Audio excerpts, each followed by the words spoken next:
Here we go. Episode 14, Slammers College Baseball Recruiting Podcast, delivering expertise and value to the parent, player, and coach. Special guest. I love how you have your stage name on there, Andrew. Andrew Clements, former teammate, mental performance coach, former professional player, former Division I college baseball player through Nowheresville, Canada, via Sacramento City Junior College. How you doing, my friend? Introduce yourself. Hey, guys. Hey, Tag. First thing, happy birthday, brother. I know it's today. Thank you. Today. That's a big day for you. We're all trying to catch up to you because I know you're leading the pack in terms of age. But wait, you aren't. You aren't. No, I'm not. You were the sophomore. I was the junior. I remember. Okay.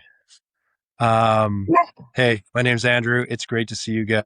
You're two of my favorites of all time. And I'm joining you from Cumberland, British Columbia on beautiful Vancouver Island. And yeah, we just finished working with a 12-year-old who's got a game tomorrow, left-handed pitcher, left-handed hitter. Got a couple 8-year-olds up the hill here that are apparently they want to play, but we'll see if they come down.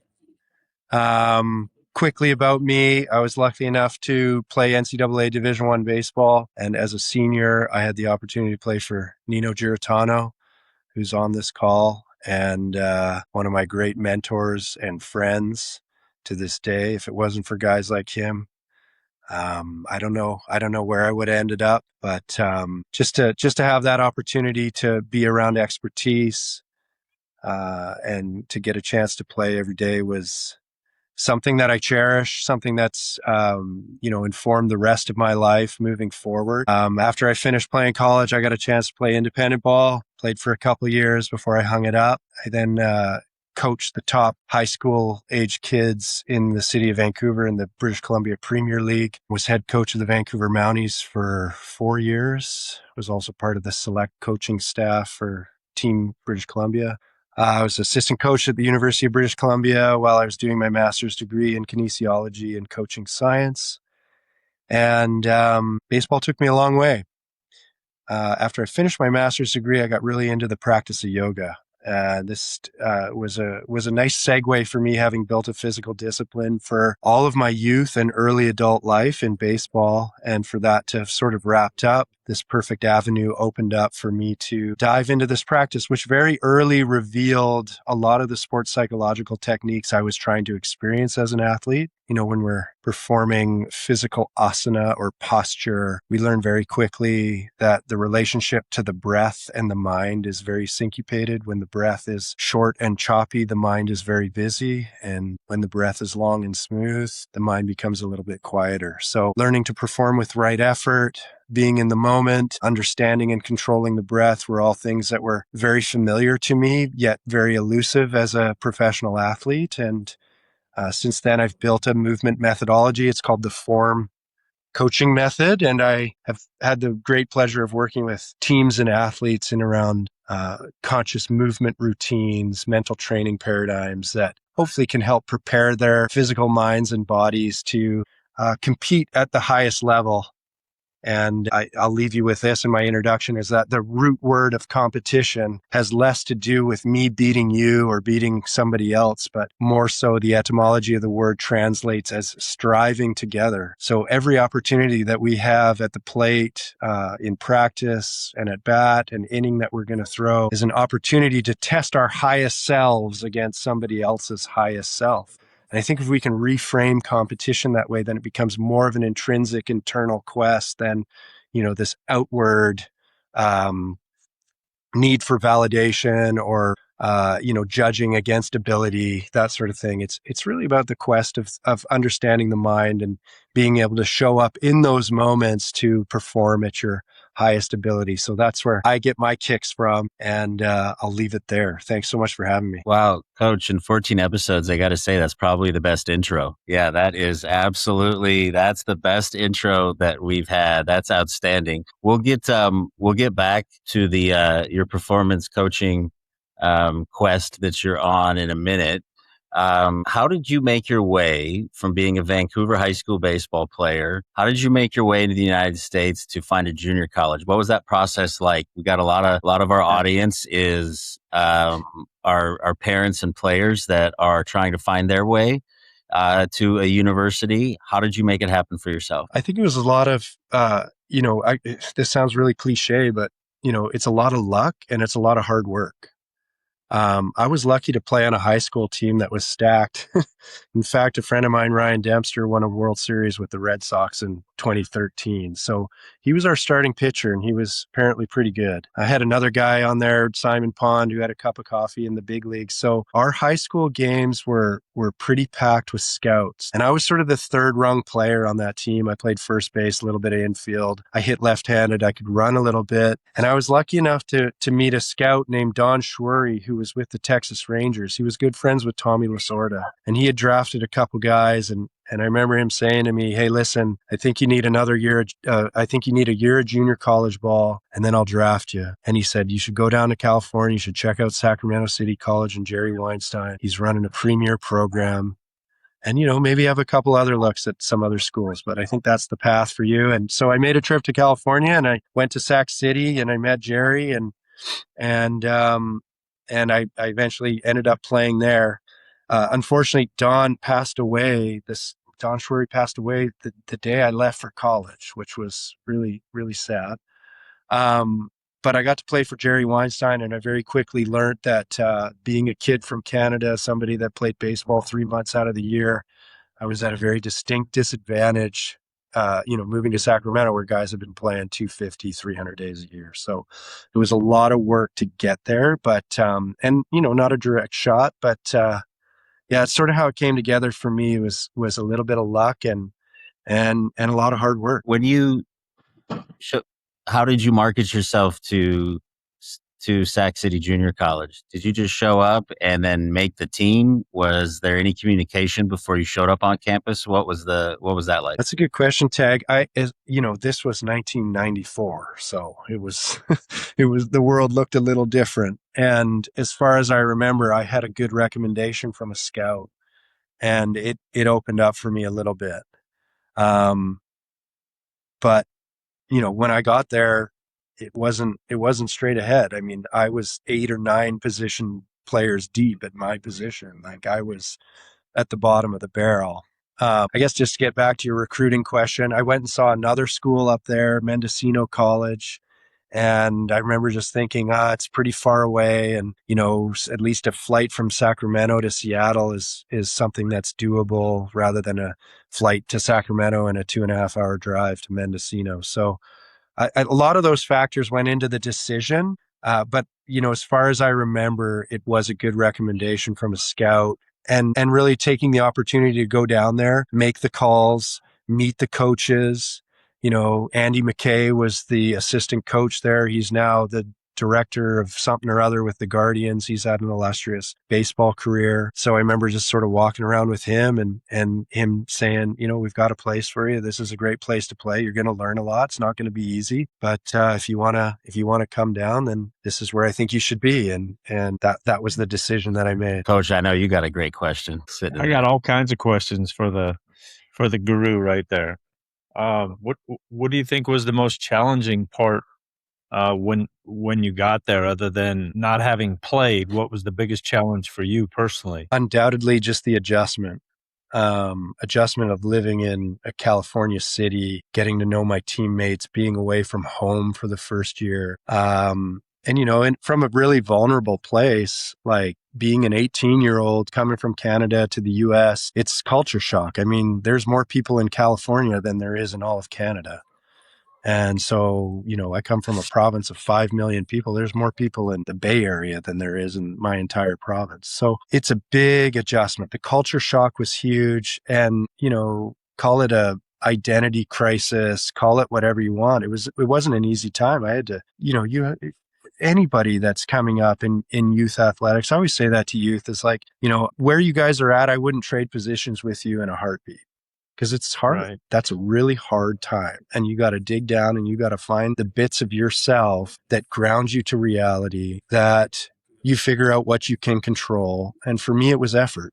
I might not have had the technical ability to do it, but if I could show up on time, if I could put my best effort forward in practice, even if it's a base running drill, and I can just run as hard as I can to first base, those sort of things get noticed. It took a while to learn that, like, hey, you got to have a relationship with a coach too. It doesn't hurt in between classes to walk by the office, knock on the door, say, hey, coach, how's it going? What's happening? Yeah. Have a conversation with somebody. Get to know them. Get to know them because they're there to motivate you. And everybody does that differently. But if you don't make the effort, if you're not a coachable kid, you're going to have a really hard time. That little effort of walking by, saying hello, diving in, just that quick hi, working as hard as you can in practice, coaches notice that. So those are the bits that I think everybody needs to remember in terms of what they can control. It's effort and attitude. Speaking of control, what would you say to your younger self? What do you wish your younger self would have prepared for better? Would it be nutrition? Would it be strength training? Would it be mental performance, confidence? Or did you feel like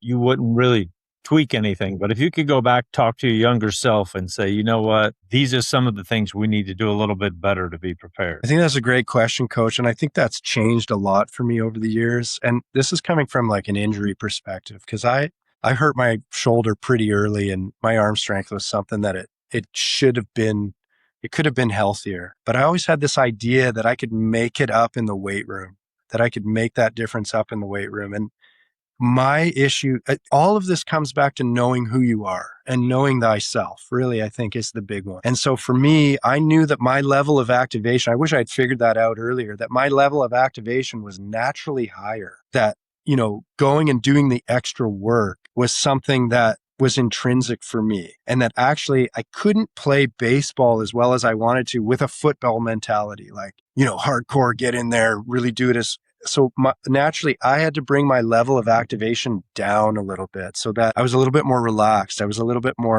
less pressing. The work for me that I found out was I would press too much, and I almost had to back away. I felt like, I could make the difference up in the weight room by throwing 225 on the bench press and try and do it as many times as I can. Well, sort of led to an impingement in my shoulder, and something that never really healed. So knowing thyself, trying as many things as possible. I think if I had to go back, I would say, don't just lock into that one idea that you think is yours, that you think is going to make it. Build in the variation. Try something different. Go to a yoga class, go to a Buddhist chant, go to the beach and walk on the sand, or, do it at, 1 week, do 150 reps of extra defensive work, and the next week, just visualize those 150 reps. Like give the body and the mind as much variation as you can. I think that would be sort of my advice as to how to know thyself in that broader context, how to deepen that. Because I think really ultimately that's it. If we're taking that quest around competition as striving together, then how clearly can we come into contact with that essence of who we are, that highest self place where we can try as many different things as possible and find something that works. So yeah, I would definitely include the variation for sure. Hey, Tag, I'm from Colorado. Where do I go to get to that Buddhist colony? Boulder. That's my first. I was like, there's definitely got to be one in Boulder. And I got to feel there's at least a handful of others somewhere in the mountains. Okay. You guys let me know. I can help you with that. We can find something. Yeah, we got to bring you down from Canada to just have one right there in the Slammers facility. To blend two of your answers there, or two parts of both of your last two answers.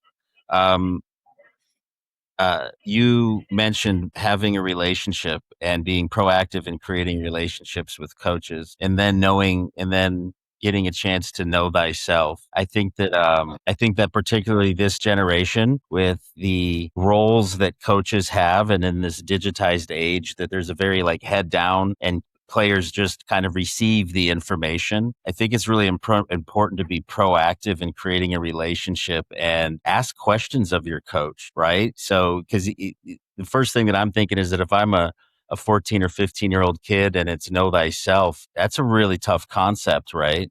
It's a really tough concept. And you mentioned some variations and some outside of the box thinking. In terms of starting to think outside of my box of who I am, right? How do I know if it is me? Because I feel like that's something, first thing that the teenager would say is it, do I just try it and see if I like it? How do I get the feedback from my performance? How do I get the feedback from my experience to know that that is me? Trial and error. Keep searching. Keep seeking. Let that intrinsic, questioning keep fueling your passion for developing your craft. Even if it's something that doesn't resonate, you try it. Be coachable.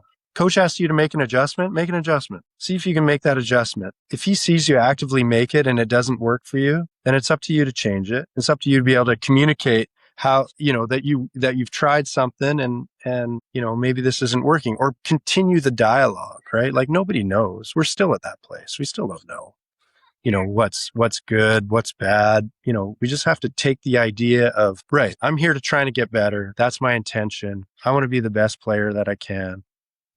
So I'm going to, give this a shot. I'm going to center myself. And I know for me, like, if I'm approaching something with the most relaxed effort as possible, then it's great. I think we should start evaluating movement that way, less around, sport metric paradigms of speed and power and force. And maybe movement should be measured in just how free it feels, how much freedom you can generate in your body to execute something with as much ease and syncopation as possible. And you'll know when you do that. I mean, I still wake up in my dreams hitting doubles in the gap. That moment of contact is something that you can never, ever replace. It's one of the greatest feelings in the world.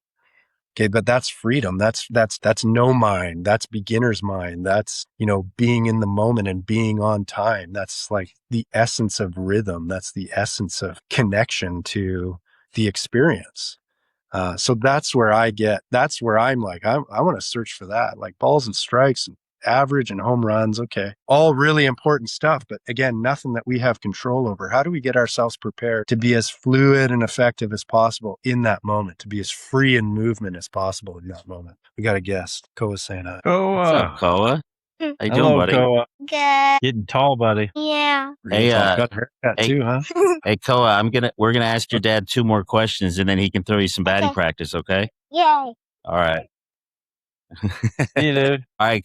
I got my final question, and then Coach, you can ask Andrew your final question.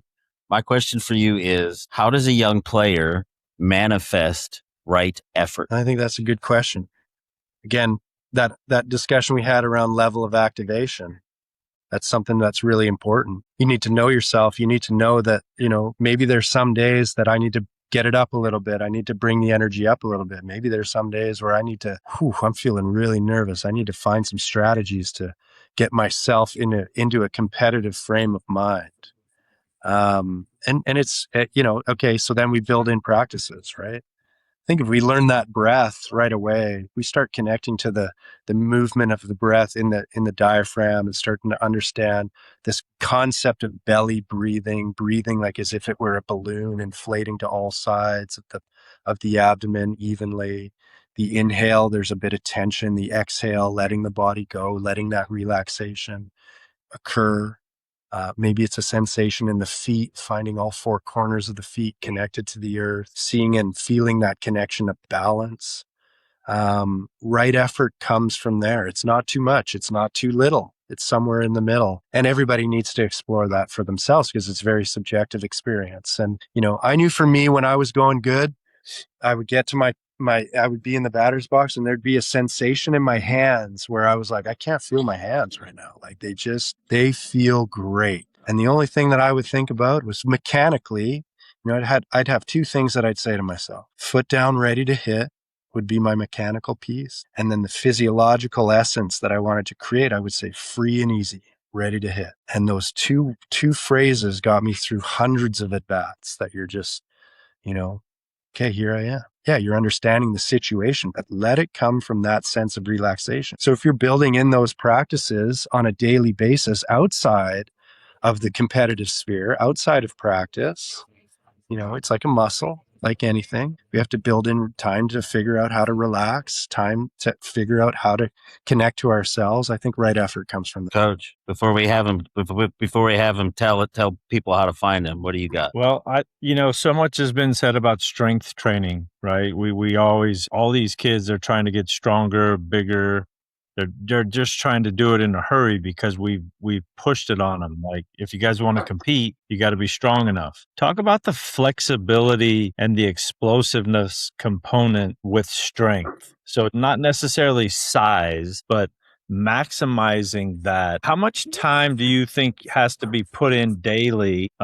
Say yoga or say flexibility, whatever, however you want to speak of it in your terms. What kind of commitment needs to happen there so that the body stays in a position where you can stay healthy and you can be extremely explosive in the game of baseball? Such a great question, Coach. And I would just bring examples to the Japanese players that have come over. Look at the Yamamotos. Look at the Otanis. These are not mediated six-pack images of men's health.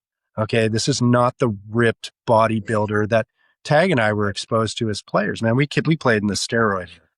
Okay, everybody looked like a freaking bodybuilder, and that was the goal. Look at the samurais of ancient times. They talk about a suppleness in the body. There's a suppleness that needs to be there. And so my work is, I work in the connective tissue. I work in this layer of fascia that is the largest sensory organ in the body. It surrounds all the muscles, all the bones, all the organs. They previously referred to it as like the stuffing of the body, because they would make anatomical dissections and they would get past the skin layer and they get to this netting sort of collagenous tissue that was like a webbing. It webbed the whole body, and they're like, what is this? Get rid of this. Well, now they know that this is the largest sensory organ of the body.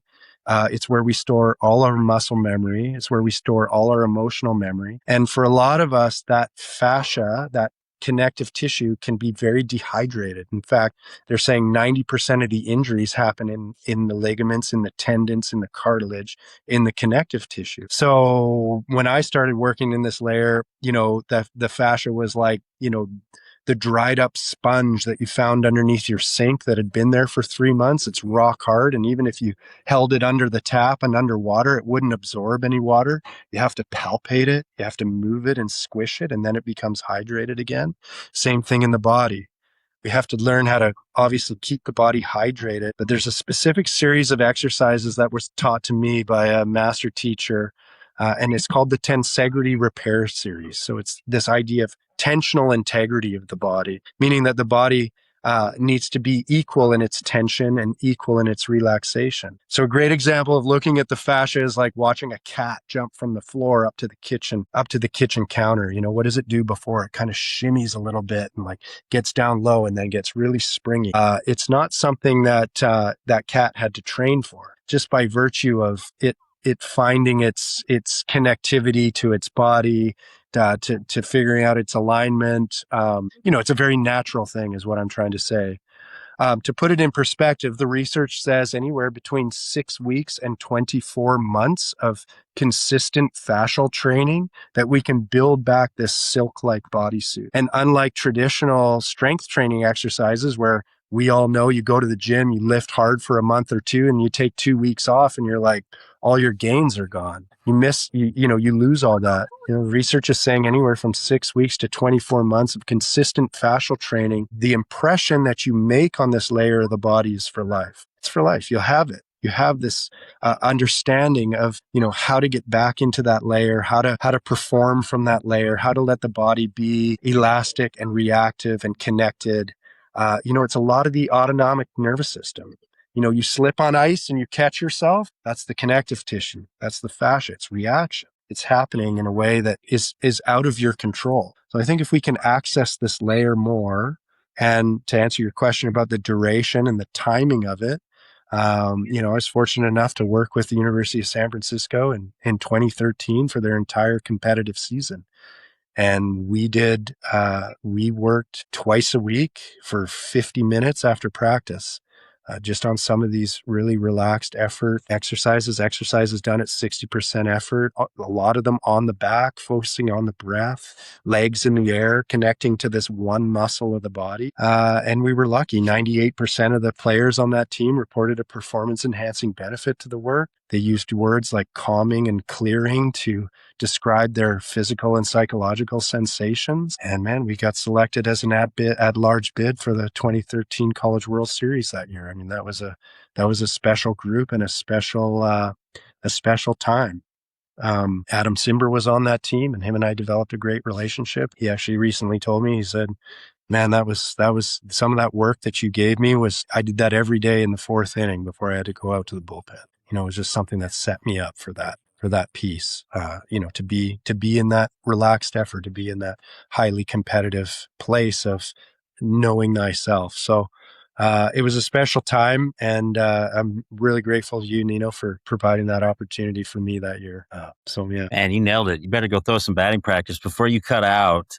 Yeah. Where can where can the Slammers families find your content and access your knowledge? Because it's certainly in abundance. Thanks, Tag. My website is formcoachingmethod.com. It's form-coaching-method.com.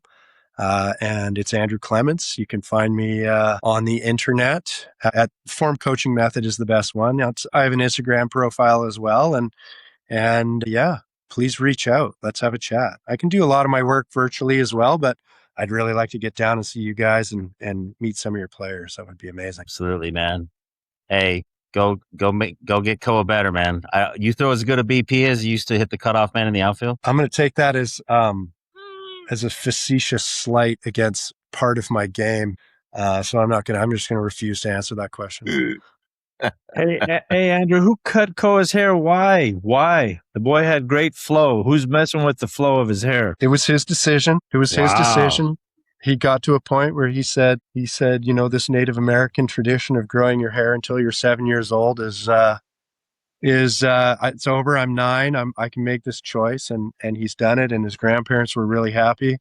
Kylie and I were a little bit upset, but he does look good. Wearing a baseball hat feels better for him. So, yeah. Wow. He's growing up right before our eyes.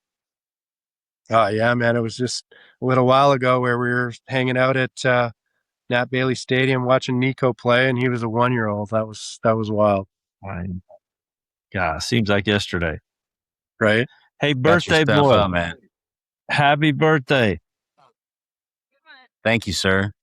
I'll give one last shout out. I had the benefit of, 3 or 4 months, Andrew, when you came to San Francisco, and it was right after I finished.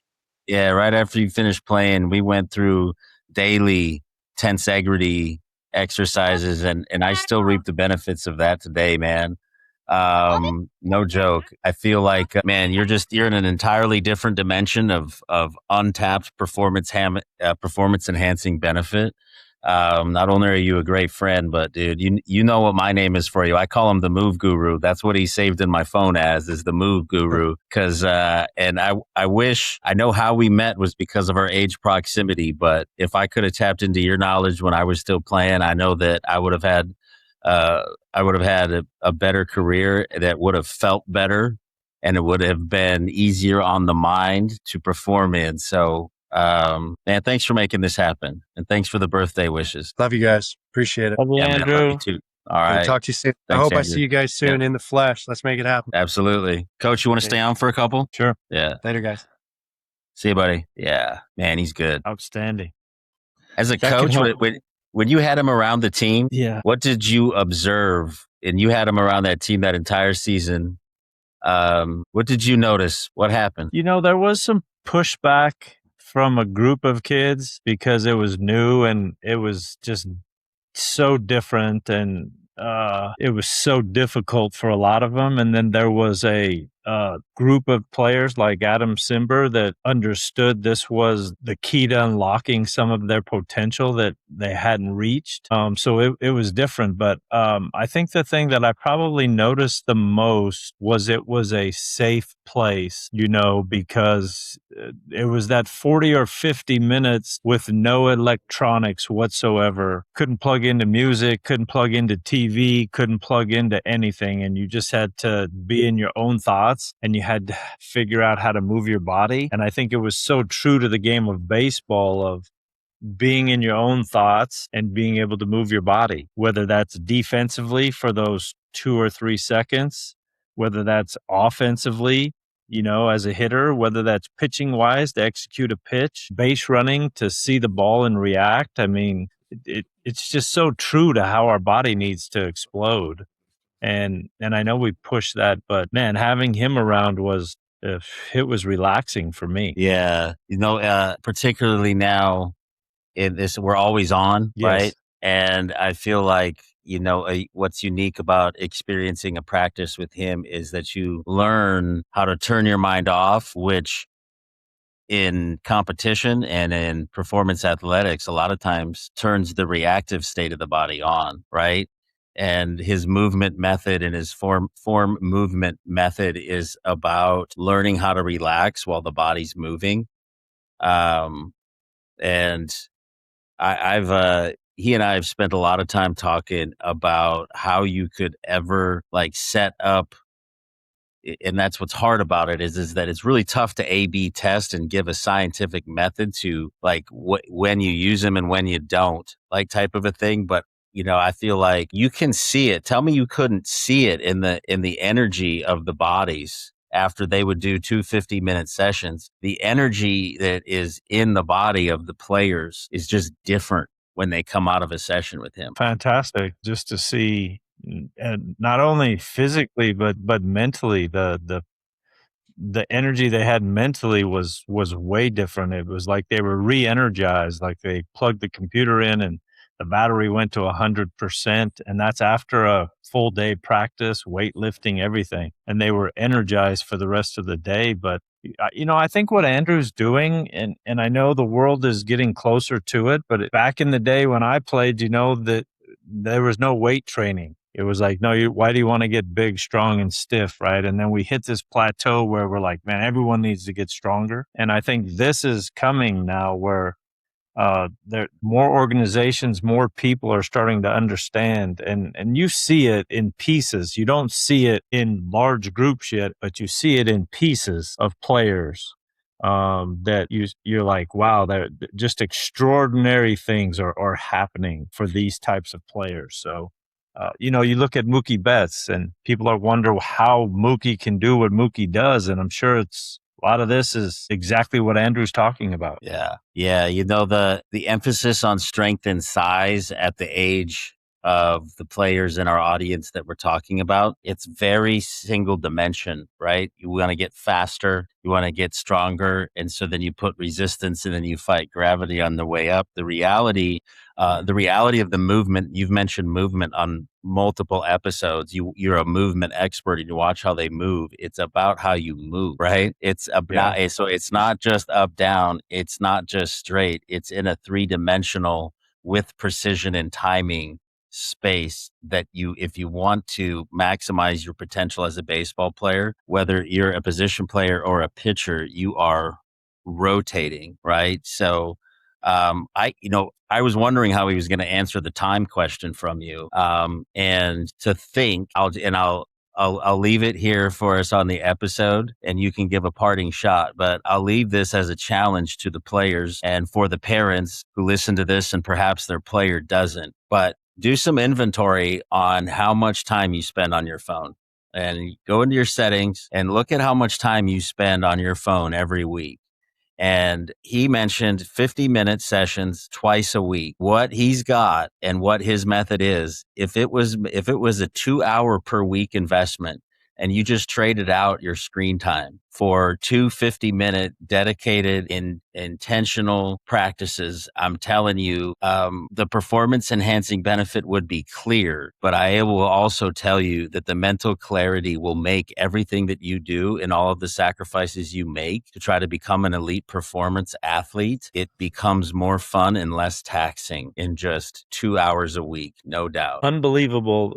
And I was looking for him to even narrow it down to like 7 minutes a day, right? Mm-hmm. which I was okay with that if the kids just heard 7 minutes a day. 8 minutes a day is all you would need. I mean, I scroll on my phone for hours at a time. When I look at my screen time, I need psychological help when I look at my screen time. I could do so much more with my life if I wasn't on that phone. But I think know yourself. I think that was the interesting piece by Andrew, like know yourself. But I think to take that a little further for myself, who do I want to be versus who am I? And how do I close that gap? I want to run like Usain Bolt, but I don't think I'm going to ever run like Usain Bolt. But I want to be the best I could be, my best effort as a runner. And so how do I get myself to a 10? Not how do I run as fast as the fastest man in the world, right? But how do I get myself to a 10? And so I think that's through this movement pattern. The same thing mentally, the same thing physically as a hitter. I know myself and I know what I'm capable of, but how do I maximize that? Yeah. And I think this is the key to unlocking that. This is a 50 minutes twice a week key to unlocking that. Going to a specialist like Andrew, learning the movements and the very simple movements. They've been around for hundreds and hundreds of years, and just understanding how to get started. I made a joke earlier today about him wearing his toe spreaders and not having his shoes on, and then he panned out and he had his toe spreaders on and he was walking in the grass. And it's like, could be that simple just to find the ground. Yeah. And to your point, I'll be honest with the audience because I've done it. I've lived it. I had a dedicated practice, did it daily with him for about 3.5 months out in San Francisco in 2015. I still tap into what I learned. And you said in 7 or 8 minutes, you put in 10 to 12 sessions of something, you get it and you understand the template, and then you know how to activate. You got to kind of invest some upfront time in learning something that's completely new, right? But once you get it, once you have 10 or 12 sessions and you understand, you have some repetition that's in there, you can experience the benefits without even 50 minutes. You're totally right in the 7 to 8 minute call, because once you've built a little bit of skill and you've built some mental muscle memory, it's really easy to access what he's talking about. And I'll tell you, it changes the way you perform, and it changes how you feel about yourself while you're performing. No doubt. No doubt. Yeah. Wonderful. Yeah. All right, Coach. I'm going to go to the horse races. I'm going to the horse races for my birthday. Yeah. I hope you win. I hope you have fun watching it. All right, Coach. Love you, man. Thanks. Man. Appreciate Love you it. too. All right, buddy. See ya. Yeah. Bye.